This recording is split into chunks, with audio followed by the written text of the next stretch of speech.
Hi friends, आज हम इस वीडियो में बात करेंगे क्लास 10th का एनसीईआरटी आर बराबर 2f सूत्र हम स्थापना करेंगे। अवतल दर्पण में आर बराबर 2f की स्थापना करेंगे।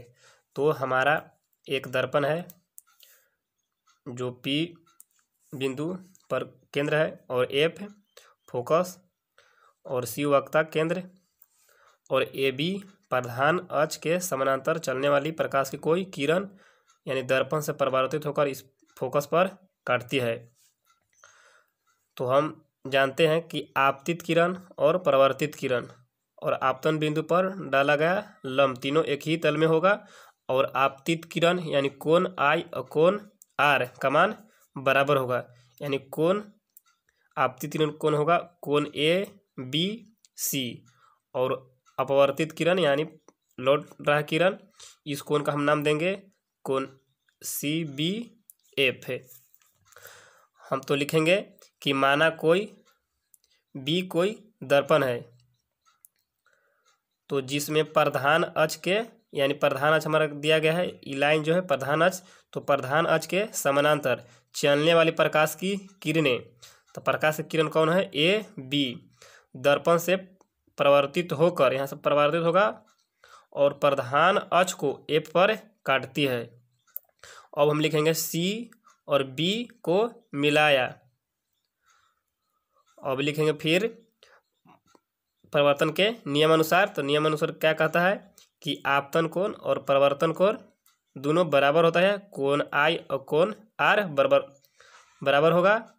तो हम यानी समानांतर रेखा है इसका AB समानांतर है C P का समानांतर है, तो हम कोण I और कोण C बराबर होगा। क्योंकि एकांतर कोण है तो हम बराबर करेंगे।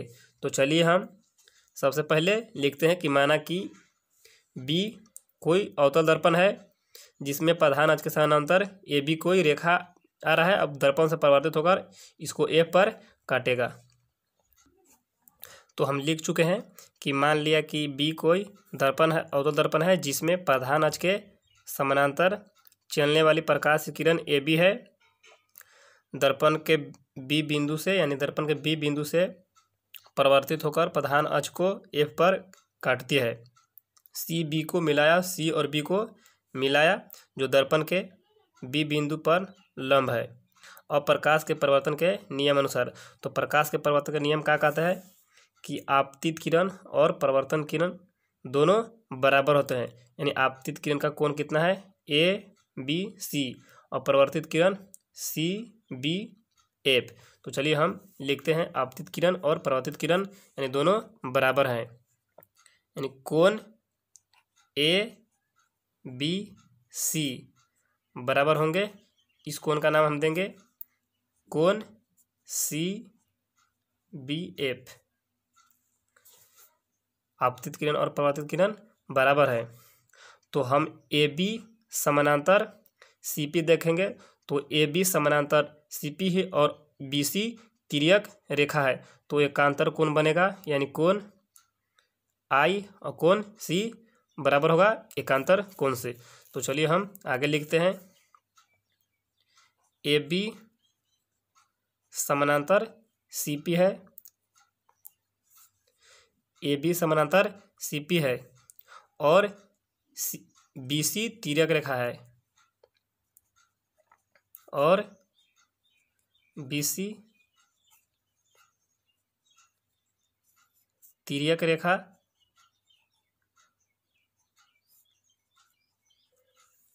तो कोण, इस कोण का हम नाम देंगे कोण ABC और इस कोण का नाम हम देंगे BCF।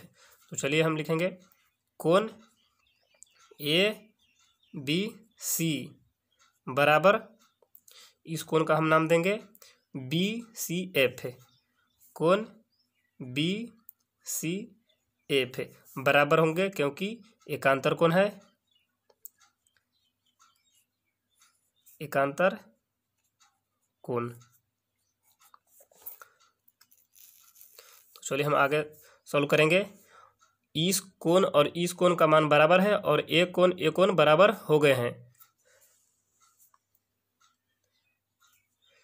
यानी कोण आई और कोण सी एकांतर कोण से बराबर है, और कोण आई और कोण आर पहले ही से बराबर, क्योंकि आपतित किरण है और परावर्तित किरण। तो हम इस कोण और इस कोण को बराबर भी लिखेंगे, क्योंकि इस कोण और इस कोण बराबर है तो ये भी दोनों कोण बराबर होंगे। तो इस कोण और इस कोण, चलिए हम लिखते हैं, इस कोण को हम नाम लिखेंगे BCF है, यानी कोण BCF बराबर होंगे, इस कोण का नाम हम देंगे CBF है। कोण CBF बराबर है, क्योंकि ये दोनों बराबर है तो ये भी कोण बराबर होंगे। तो चलिए, इस दोनों कोण बराबर है तो इसके भुजा भी बराबर होंगे, यानी इस कोण का भुजा होगा BF और इस कोण का भुजा होगा CF है।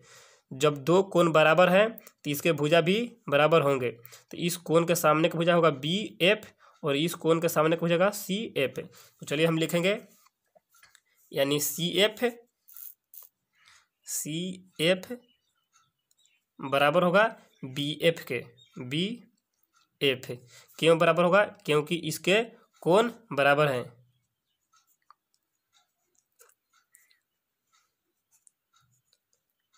क्योंकि कोण बराबर है।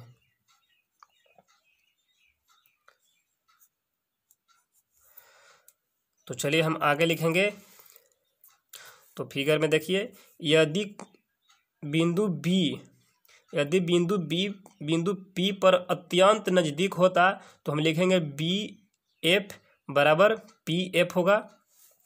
जैसे AB रेखा है, CP रेखा पर रख दिया जाए तो B बिंदु इस बिंदु पर होगा, तो BF जितना होगा उतना ही PF होगा, क्योंकि BF इतना है। अगर बिंदु B इस रेखा पर आ जाए बिंदु पर, तो जितना BF होगा उतना ही PF होगा। तो चलिए हम आगे लिखते हैं कि यदि बिंदु B P के अत्यंत निकट हो तब। तो देखिए हम लिख चुके हैं कि यदि B P के अत्यंत निकट हो, तो B P के अत्यंत निकट हो तो BF बराबर होगा PF। तो चलिए हम लिखेंगे BF बराबर होगा PF के। हम इसको समीकरण 1 बना देंगे और चलिए आगे हम सॉल्व करेंगे।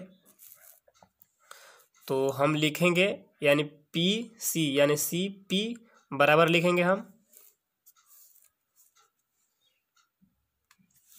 तो हम लिखेंगे PC बराबर कितना हम लिखेंगे? तो चलिए हम लिखते हैं कि अब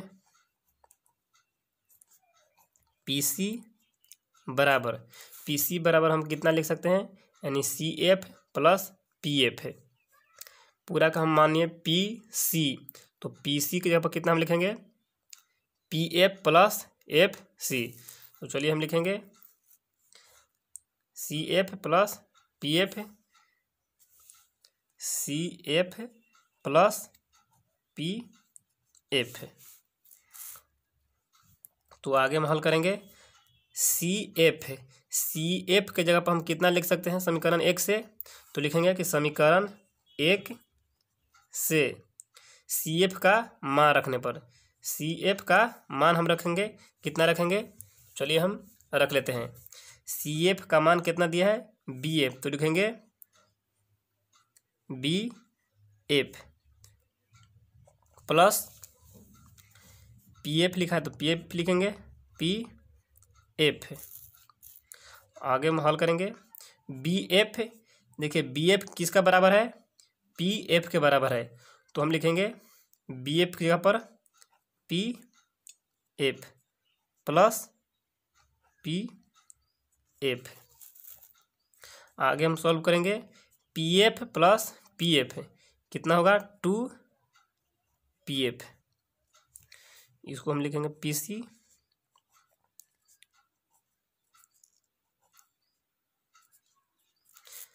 तो आगे हम देखेंगे 2PF चलती है, हम देखते हैं PF कहाँ है हमारा? PF है, यानी इसके बीच की दूरी को हम फोकस दूरी कहते हैं। जैसे इसके बीच की दूरी को हम बोलेंगे फोकस और दर्पण के ध्रुव और प्रधान वक्ता केंद्र के बीच की दूरी को हम कहेंगे त्रिज्या, वक्ता त्रिज्या, यानी यहाँ से इसके बीच की दूरी को कहेंगे वक्ता त्रिज्या, इसको हम आर से सूचित करते हैं। और दर्पण के ध्रुव और फोकस के बीच की दूरी को हम कहते हैं एफ, और वक्ता केंद्र और दर्पण के ध्रुव के बीच की दूरी कहेंगे आर। तो हम लिखेंगे पी सी की जगह पर कितना लिखेंगे आर, और पी एफ की जगह पर लिखेंगे एफ। तो चलिए हम पी सी की जगह पर लिखेंगे, पी सी की जगह पर लिखेंगे आर, और पी एफ की जगह पर कितना हम लिखेंगे, तो चलिए हम देख लेते हैं पी एफ, पी एफ की जगह पर लिखेंगे एफ, तो लिखेंगे एफ टू एफ, जो कि हमें यही सिद्ध करना था, आर बराबर 2F, तो लिखेंगे प्रूव्ड। Thank you.